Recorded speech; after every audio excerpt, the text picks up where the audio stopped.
Welcome back, class. Today we will introduce the subject of what are known as quotients and or fractions. A fraction is a relatively simple idea. A fraction or a quotient, it exists whenever you take one integer, which will represent using the letter A. The letter A can mean an integer, which is to say any whole number. It could be a positive whole number, such as 10 or 20 or 100 or 100 billion, but it could also be a negative whole number, such as negative 100 billion. It could be any number that we want it to be. I don't know what number it is. You don't know what number it is. It's just a number. And if we divided it by another integer or another whole number, which again could be either positive or negative, we have created what is known as a quotient. Okay, so a quotient is just anytime you take one integer and you divide it by another integer. Cool. So you guys might remember doing an operation such as 200 divided by 5.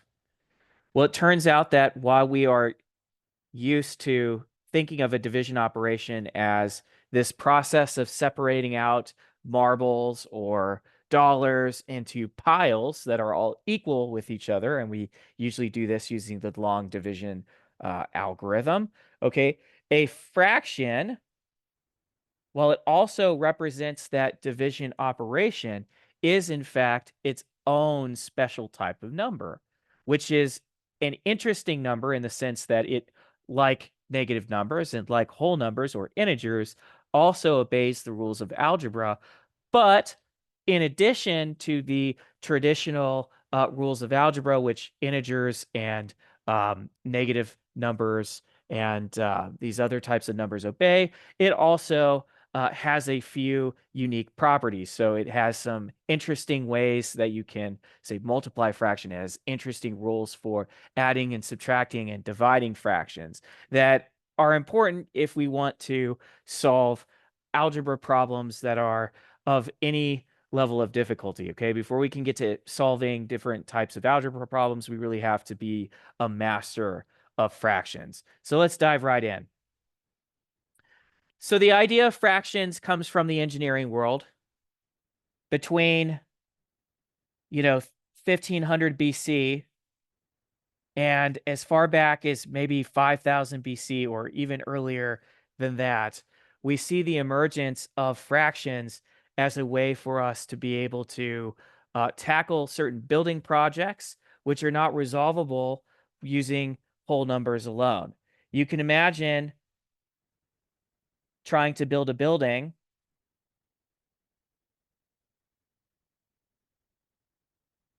and maybe the building is square, so we would like that the building has maybe 20 feet on each side, because maybe this is a house.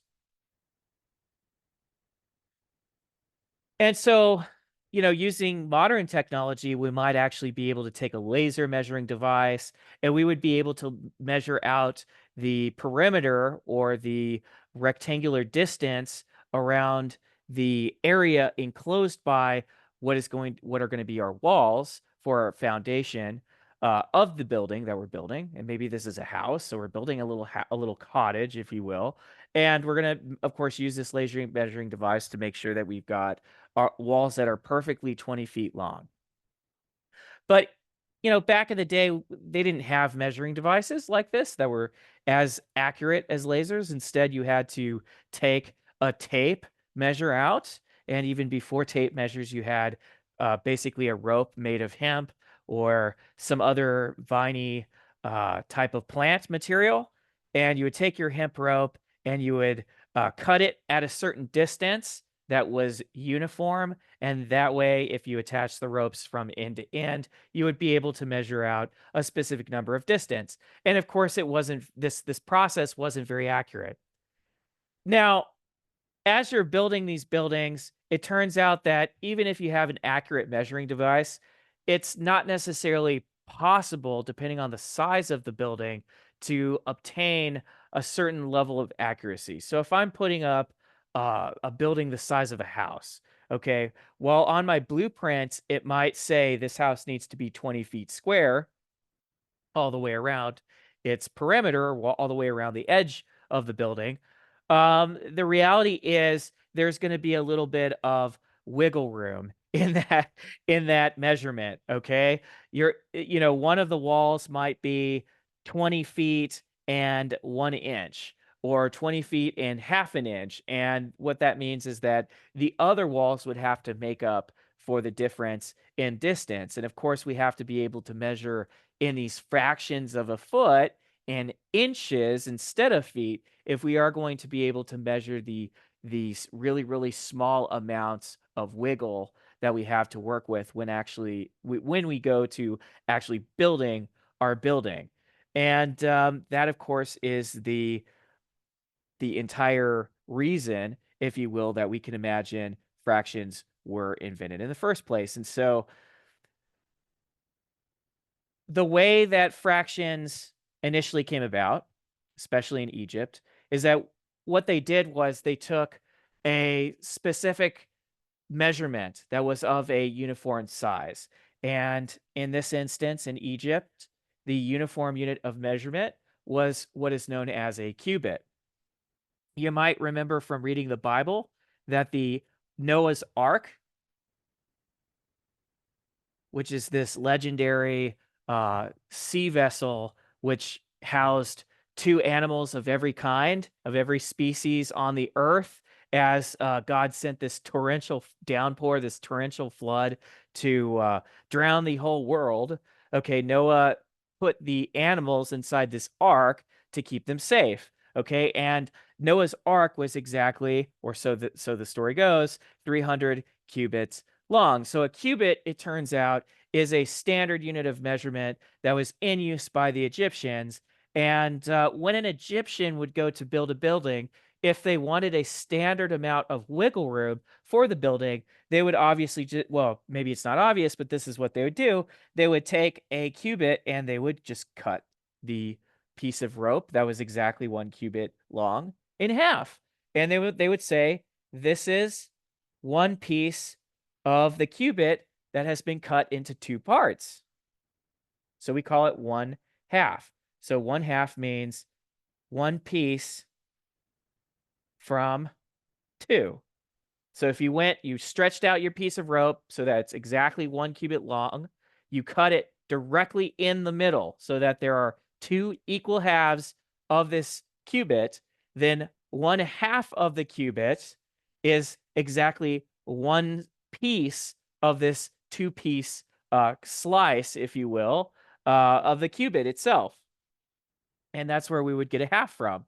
And of course, maybe 1/2 of a cubit is not sufficient. And so the Egyptian would go back and he would say, okay, well, that's cool and everything. But what if we were to slice this into 3 pieces? So here are my 3 pieces. And we would say this is 1/3, or one piece from 3. Okay, so it's 1/3 of the rope, the piece of rope, the measuring rope, or it's 1/3 of a cubit, or it's 1/3 of a foot if we're measuring using feet, or it's 1/3 of an inch. Whatever we're measuring with, if you were to cut that piece, that measurement, into 3 equal parts and you took exactly one piece of it away, you would have 1/3 of that measurement. And of course, this isn't quite good enough. So the Egyptians go back and they take their piece of rope and they say, well, what if we cut it into 4 equal pieces? Okay, so there's my fourths, roughly. Here's my 1/4. Here's another fourth. Here's another fourth. Oh, looks like we've got fifths. Maybe I need to erase one of these pieces. There we go.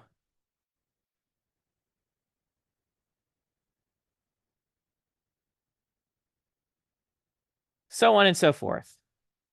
So you can keep cutting this measuring rope into smaller and smaller pieces for however small of a measurement that you need to make. And then what you do if you need a little bit more wiggle room or a little bit less wiggle room is you can kind of stack these individual pieces of the rope on top of each other so that you can get roughly the measurement that you want to take. Okay. So this brings us to a couple of realizations about the properties of fractions. First of all, because you are taking a piece of rope and we're cutting it into pieces, you'll note that when we cut it into two pieces and we arrived at exactly 2 1/2 pieces, 2 1/2s are in the whole length of the rope. Okay, 2 1/2 pieces are exactly in the length of the rope. So you can say 2 times 1/2 is equal to 1. Said another way, 2 sets of 1/2 is equal to 1. 1/2 plus 1/2 is equal to 1. If we were to take our piece of measuring rope and we cut it into thirds, then we would say there are 3 1/3 pieces in a hole or across the length of our measuring rope. There are exactly 3 of these 1/3 pieces. If we were to cut our measuring rope into 4 pieces, there would be exactly 4 1/4 pieces in our measuring rope.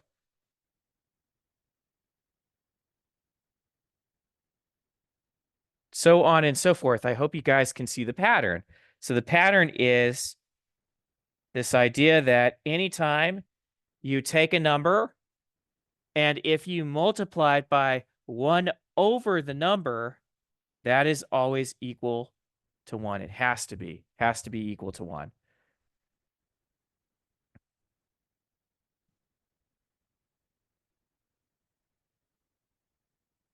The second property that we arrive at using these fractions is just the following definition of a composite fraction.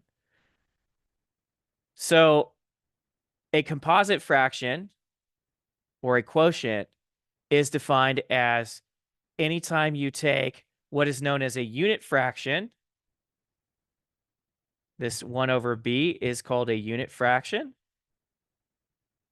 And if you keep adding a unit fraction with itself a sequence of times, said another way, you create multiples of that unit fraction, or you multiply it with some number, that is a quotient. That is what a quotient is equal to. So a quotient, some integer divided by some other integer, is always equal to the unit fraction of whatever number is in your denominator multiplied by whatever number is in your numerator. So let's introduce some new words. Numerator is just a fancy way of saying the top number of a fraction. And the denominator is a fancy way of saying the bottom number of a fraction. So you have a top number of a fraction, that's the numerator. You have a bottom number of a fraction, that's the denominator. And regardless of what fraction you're talking about, you can always determine or measure out exactly this quantity by taking the unit fraction, 1 over b, whatever that happens to be. If b was 4, you take 1 over 4. If b was 5, you take 1 over 5. B was 6, you take 1 over 6. And that represents the rope, if you will, your measuring rope being cut into however many pieces you would like to measure out. Okay. And if you were to take this unit fraction or the piece of rope that's been cut into, these little tiny pieces, and you took a slice of that rope, one piece of that rope, and you multiply it by the given integer, which happens to be the number in your numerator, then you arrive at the exact value of a fraction, at least when insofar as distance is concerned. So if distance is the only thing that you are concerned about, you can definitely use this definition to measure an exact amount for any given fraction, which is great. This is why fractions are useful. While we are often told, especially in a science class, the wonders of the metric system, how it's base 10. And this is so wonderful to just be able to multiply by the number 10 in order to get some sort of a quantity to scale, and how it's so great, supposedly, to be able to go from, say, meters to kilometers or kilometers to meters. Um, the fact is that when it comes to inches and feet, or the yardstick, et cetera, the actual measurement tools that are standard practice in the United States, because fractions permit you to be able to measure an exact amount in ways that a decimal approximation cannot, you are always, always, always going to be creating a measurement that's much more accurate using the American standard system versus metric. Okay. That's just a fact.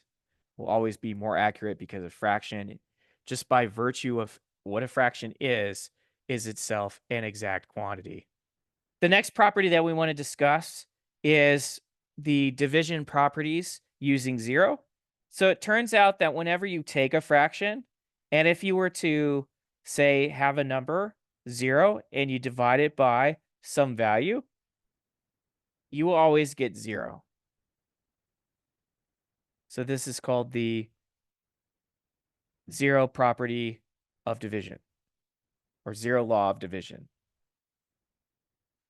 So if you take 0 and you divide it by some number, you're always going to get 0.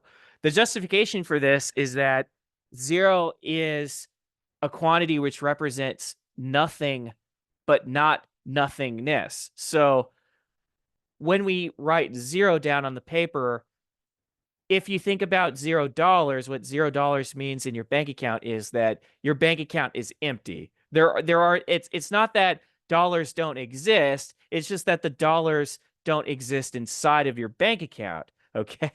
So if you have that nothing, if you have nothing in your bank account, this nothing, whatever it is, into little tiny pieces, because you're starting with nothing, you're going to end up with nothing.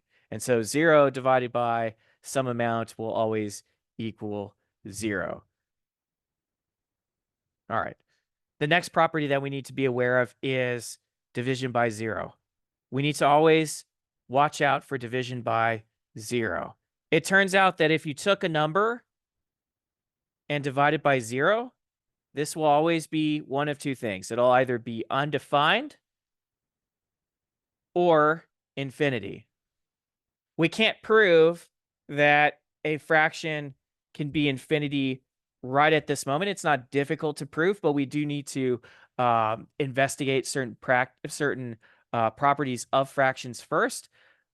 But we can simply say that for the moment, we'll say division by 0 is undefined. It makes sense that you can take something and divide it into a certain number of pieces, but to divide it into nothing would imply that the pieces themselves are so small that there would be infinitely many of these pieces, and that wouldn't make any sense at all, because the pieces themselves would be so small as to be vanishingly, infinitesimally small. So, which again is, difficult for us to wrap our minds around. So for the moment, we're just going to say that any number divided by 0 is undefined, or more correctly, more accurately, it is infinity.